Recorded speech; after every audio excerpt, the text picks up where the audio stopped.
YouTuber YCP social media Sunkesula ఆదిశేషుపై గత 2 రోజుల క్రితం ఇంటిపై దాడి చేసిన పరిస్థితి. అయితే ఇంట్లో భార్య అదేవిధంగా తల్లి ఇద్దరు కూడా ఉన్న సమయంలో కూడా ఒక రకంగా వేట కొడవలతో దాడి చేశారు. అయితే ఆ దాడికి ప్రధాన కారణాలు ఏంటన్నటువంటి విషయం ఆదిశేషుని అడిగి తెలుసుకునే ప్రయత్నం చేద్దాం. చెప్పండి ఆదిశేషు గారు, అసలు ఈ దాడికి ప్రధాన కారణం ఏంటి? అంటే చంద్రబాబును విమర్శించడమే ప్రధాన కారణమా, లేకుంటే షర్మిల పైన ఏదైతే లింగాలలో మీరు అడ్డుకున్న పరిస్థితి, అలాంటి పరిస్థితి నేపథ్యంలో అది కూడా ఒక కక్ష సాధింపులో భాగంగా ఏమైనా మీపై దాడి చేశారా? ఒకటినా, ఎవరితో కానీ ఇంతవరకు వ్యక్తిగత విమర్శలు అనేవి చేయలే. ఇంతవరకు నేను రాజకీయంగా చేసినప్పటి నుంచి నా మీద కేసులు ఉన్నాయి తప్పితే ఇంతవరకు నేను ఎవరినైనా సరే పోలీస్ స్టేషన్లో కావచ్చు, ఎక్కడైనా మీరు ఎంక్వైరీ చేసుకోవచ్చు, ఎక్కడైనా సరే కనీసం బండి లిఫ్ట్ అడిగినా అనే అలిగేషన్ కూడా నా దగ్గర లేదు. సో అలాంటి మంచి వ్యక్తిని ఎవరి జోలికి కూడా పోని వ్యక్తిని. సో మీకు రాష్ట్రంలో తాజాగా కొత్త మార్పులు తెలిసిందే, మీకు తెలియదు ఏముంది. ఎలక్షన్ రిజల్ట్ రావడం జరిగింది, ప్రజలు ఒక తీర్పు ఇవ్వడం జరిగింది. ఆ తీర్పును ఎవరు ఒప్పుకున్నా ఒప్పుకోకపోయినా అందరూ అంగీకరించాలి, ఎందుకంటే ప్రజల తీర్పు కాబట్టి. సో మేము కూడా అంగీకరించాం, వాళ్ళకు మంచి చేయాలని కోరుకుంటున్నాం. సో మంచి చేస్తారని నమ్మే కదా వాళ్ళకి ప్రజలకు వాళ్ళు ఇచ్చారు. సో దానికి మేము కూడా వాళ్ళు గెలిచినందుకు ఒక విధంగా చెప్పాలంటే కనుక సంతోషం కూడా ఉంది. ఎందుకంటే జగన్మోహన్ రెడ్డి గారిని ఒకరిని చేసి ముగ్గురు ఓడి చేసినారు కదా. మా జగన్మోహన్ రెడ్డి గారు ఓడిపోలేదు, గెలిచారని. సో మీరు ప్రధానంగా ఏది అడుగుతున్నారంటే ఆ దాడి గురించి అడుగుతున్నారు. సో దాడి అనేది తెలుగుదేశం వాళ్ళు గెలిచిన తర్వాత నా దగ్గరే కాదు, ప్రతి ఒక్క రాష్ట్రంలో ప్రతి ఒక్క చోట జరుగుతున్నాయి. బట్ నా మీద జరగడానికి కారణం ఏంటంటే నేను కొంచెం వైఎస్ఆర్సీపీకి సానుకూలంగా కావాల్సిన విధంగా వైఎస్ఆర్ కాంగ్రెస్ పార్టీకి విధేయుడుగా పని చేస్తున్నా కాబట్టి నన్ను కొంచెం టార్గెట్ చేయడం జరిగింది. నాకు బయట నుంచి అలిగేషన్స్ కూడా రావడం జరిగింది, నిన్ను చంపుతాం, చేస్తాం, బెదిరిస్తామని. నేను మా లోకల్లో సిఐ గారిని కలిసి, ఎస్ఐ గారిని కలిసి, అదే డిఎస్పీ గారిని కలిసి, ఎస్పీ గారిని కూడా కలవాలనుకుంటున్నాం. కలిసి పరిస్థితి ఇది సార్, మాకు థ్రెడ్ ఉంది, మాకు ప్రాణహాని ఉంది, దయచేసి మాకు సెక్యూరిటీ ఇవ్వండి అని అడగడం జరిగింది. ఇప్పటికైతే దేవుడి దయ వల్ల అంత మంచిగానే ఉన్నాయి. ఇంకా మీకు ఏమైనా డౌట్లు ఉంటే అడిగితే కానీ చెప్తాను. అంటే మీరు ఏమంటారంటే రాష్ట్ర ప్రభుత్వాన్ని విమర్శించడం సర్వసాధారణం, కానీ వ్యక్తిగతంగా చంద్రబాబుని విమర్శించడం కానీ, లోకేష్ని విమర్శించడం కానీ దీన్ని జీర్ణించుకోలేకనే దాడులు జరిగాయన్నటువంటి భావన వినిపిస్తుంది. ఎలా చూడొచ్చు? నేను ఇంతవరకు వ్యక్తిగతంగా ఎవరినే కానీ వ్యతిరేకించలే. వాళ్ళు మాట్లాడేది చెప్పింటా కానీ ఇంతవరకు నేను లిటరలీ 175 తెలుగుదేశం పార్టీ క్యాండిడేట్స్ని ఒక్కసారి కూడా విమర్శించలే. నేను అపోజిషన్ పార్టీని విమర్శించిన తప్పితే ఏ రోజే కానీ క్యాండిడేట్లు విమర్శించలే. మా ఊరికి చెందిన వాళ్ళు కావచ్చు, పక్క ఊరికి చెందిన పక్క కాన్స్టిట్యున్సీ కావచ్చు, ఇంకొకరు కావచ్చు. ఇంతవరకు నేను ఎవరినైతే విమర్శించలే. పార్టీకి విమర్శించిన, తెలుగుదేశం పార్టీని విమర్శించుకొచ్చిన. సో ఆ తెలుగుదేశం పార్టీ ఫాలోవర్స్ ఎవరు ఉన్నారో వాళ్ళు వ్యక్తిగతంగా తీసుకున్నారు. నేను ఒకటి చెప్తా, రాజకీయాలు అనేవి ఈరోజు ఉంటాయి, రేపు పోతాయి, కానీ మనుషులు అనేటివి 24 గంటలు ఉండాలి. 24 పార్టీలు వస్తాయి 48 గంటల్లో.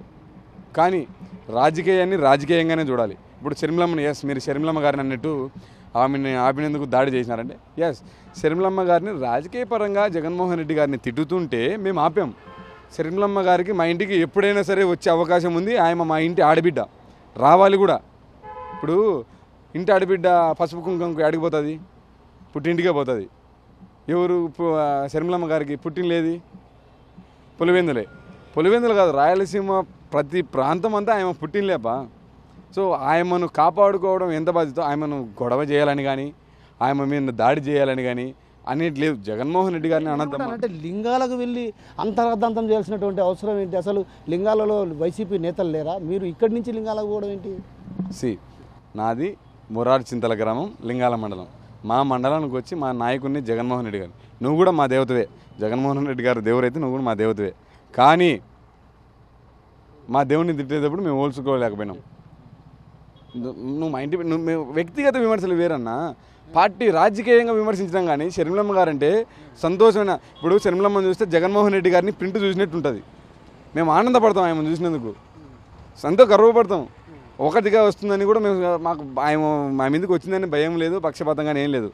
కానీ మాకు అపోనెంట్గా నిలబడిందని చెప్పి వైఎస్ఆర్ కాంగ్రెస్ పార్టీకి వ్యతిరేకంగా నిలబడిందని చెప్తే తప్ప మాకు షర్మిలమ్మ గారితో ఎటువంటి గలాట్లు అనేటివి లేవు, ఎటువంటి ఇబ్బందులు అనేటివి లేవు. షర్మిలమ్మ గారు కూడా మా ఇంటి ఆడబిడ్డే. మేము ఆయన ఎప్పుడే కానీ వేధించాం, ద్వేషించాం. ఇప్పుడు రావడం జరిగింది పోలీస్ స్టేషన్కే. నాకు ప్రాణహాని ఉందని చెప్పి ఎస్ఐ గారితో మాట్లాడడం జరిగింది, సిఐ గారితో మాట్లాడడం జరిగింది. సో వాళ్ళ దగ్గరికి పిలిచి మీ ఇంటికి మేము మీకు ఏం కాకుండా మేము ఉంటాం, మేము ప్రొటెక్షన్ చేస్తామని చెప్పారు. సో నేను ఎస్పీ గారి దగ్గర కూడా పోతున్నా. ఎందుకంటే నేను state wide YSR Congress party గురించి మీరు చూసుకున్నట్లయితే 175 కాన్స్టిట్యున్సీల్లో జగన్మోహన్ రెడ్డి గారి గురించి బాగా మాట్లాడింది. నేను ఎప్పుడు చెప్తున్నా, ఎవరిని వ్యతిరేకించలే, పార్టీని మాత్రమే దూషించలేము. ఇది మీరు చేశారయ్యా అని చెప్తా. సో అది వాళ్ళు తీసుకోలేక అరిగించుకోలేక నా మీదకి వస్తున్నారు. సో నా బాధ ఏంటంటే నా ఇంటి ఆడబిడ్డల వరకు వచ్చారు, నా ఇంటి వరకు వచ్చారు, చేతిలో కత్తులతో దాడి చేశారు. నేను లేనప్పుడు మళ్ళీ రాళ్లతో కొట్టారు. సో సామాన్య క్యాజువల్గా నేను రావడం కూడా మా భార్య కేసు పెట్టడం జరిగింది, దాని మీద పిలిచడం జరిగింది. నన్ను ఒక చిన్న ఎంక్వైరీ చేశారు, ఆ ఎంక్వైరీలో పాల్గొనడం జరిగింది. కొన్ని సన్నివేశాలు మాట్లాడారు, ఇలా అని. ఆ సన్నివేశాలకు కూడా చెప్పడం జరిగింది.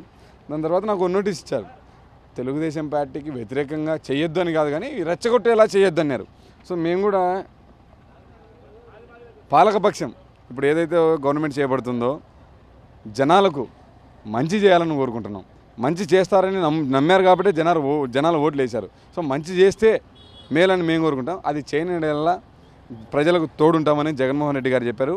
పార్టీకి విధేయుడినైనా నేను కూడా అది చెప్తాం. ఆయన పార్టీలో కీలక స్థానం జగన్మోహన్ రెడ్డి గారిది. ఆయన ఏం చెప్తే అది చేయడానికి మేము సిద్ధంగా ఉన్నాం, సంసిద్ధంగా ఉన్నాం. అయితే ఒకటి, మేమైతే ఏ రోజు ఇంతవరకు స్టిల్ మీరు నా పేరు మీద కొట్టండి, నా కారుకు ఫైన్ కూడా ఉండదు. ఇంతవరకు నా కారుకు ఫైన్ కూడా ఉండదు.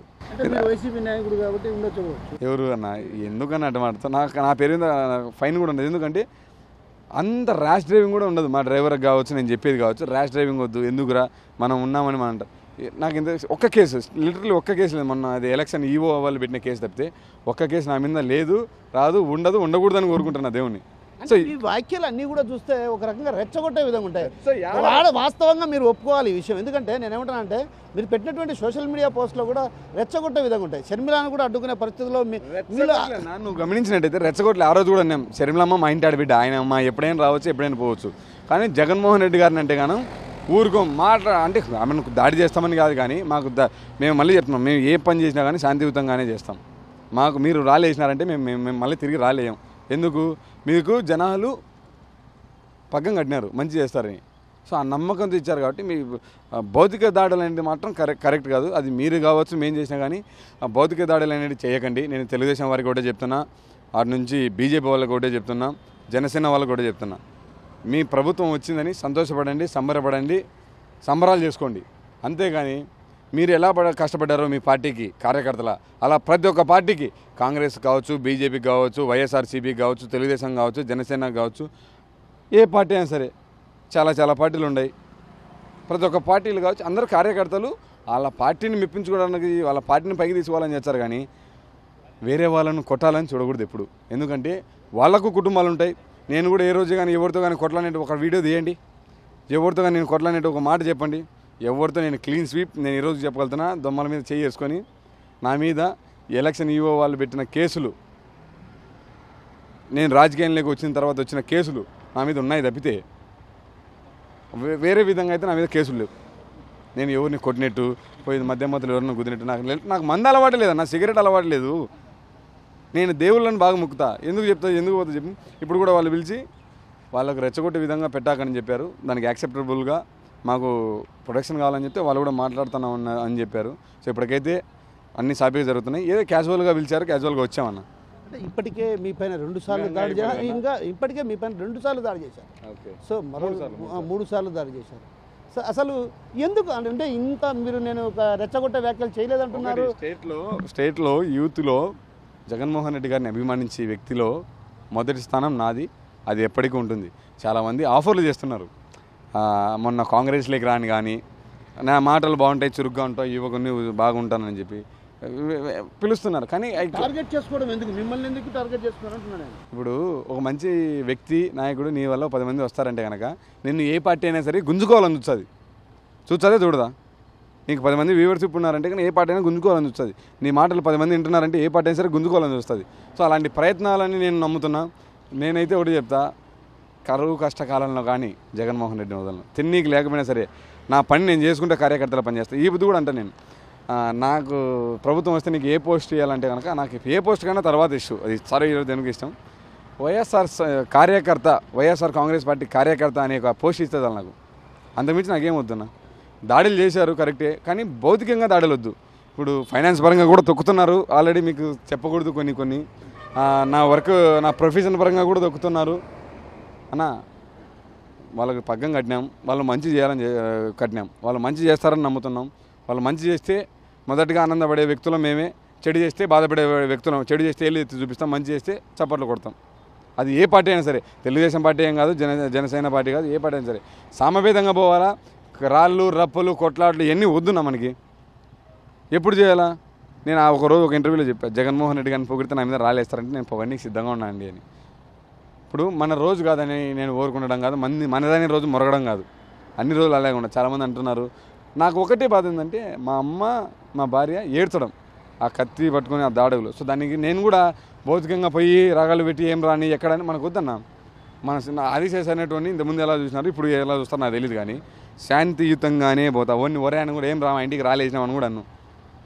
రాలేసిన వాళ్ళలో నా ఇంటి దగ్గరికి వచ్చిన వాళ్ళలో నా బెస్ట్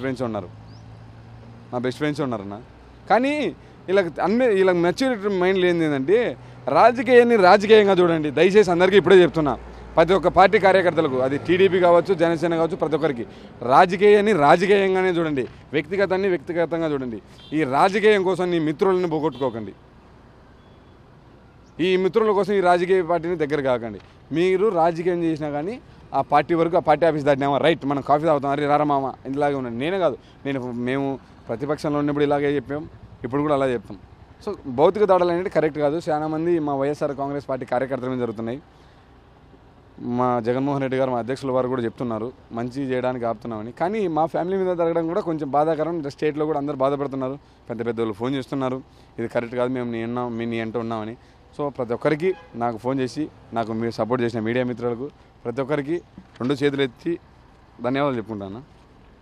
ఏదైతే రాజకీయాన్ని రాజకీయ పరంగానే చూడాలి, వ్యక్తిగత దాడులకు దిగడం సరైన పద్ధతి కాదు. ఎందుకంటే మహిళలపై దాడి చేయడం కూడా క్షమించరానిది అన్నటువంటి విషయాన్ని చెప్తుంటే, మరోవైపు ఏదైతే తాను ఎక్కడ కూడా సోషల్ మీడియాలో రెచ్చగొట్టే వ్యాఖ్యలు చేయలేదు, రెచ్చగొట్టే వ్యాఖ్యలు చేసినటువంటి సందర్భాలు ఎక్కడా లేవు. ఒకవేళ రెచ్చగొట్టే వ్యాఖ్యలు చేసింటే పోలీసులు ఎప్పుడో కేసులు నమోదు చేసేవారు. కానీ నేను ఎక్కడ కూడా అటు చంద్రబాబును కావచ్చు, షర్మిలాను కావచ్చు, షర్మిల మా ఇంటి ఆడబిడ్డగానే భావిస్తా. ఏదైతే జగన్ను వ్యతిరేకించిన కారణంగానే ఆమెను వ్యతిరేకించడం జరిగింది తప్ప మరి ఇతర కారణాలు లేవు. ఆమె ఇప్పటికి కూడా మా ఇంటికి రావచ్చు. పులివెందులతో పాటు అటు రాయలసీమ ప్రాంతం కూడా ఆమెకు పుట్టినింటి లాంటిదే. అదేవిధంగా చంద్రబాబుపై, లోకేష్పై తాను ఎలాంటి వ్యాఖ్యలు చేయలేదన్న విషయాన్ని మనతో పట్టినటువంటి ఆదిశేషు చెప్తున్నారు. ఎవరు నాశరాతో కిషోర్, RTV, పులివెందుల నుంచి. మరిన్ని వీడియోస్ కోసం ఛానల్ ని సబ్స్క్రైబ్ చేయండి, లేటెస్ట్ అప్డేట్స్ కోసం వాట్సాప్ ఛానల్ ని ఫాలో చేయండి, అండ్ లింక్ డిస్క్రిప్షన్ లో ఉంది.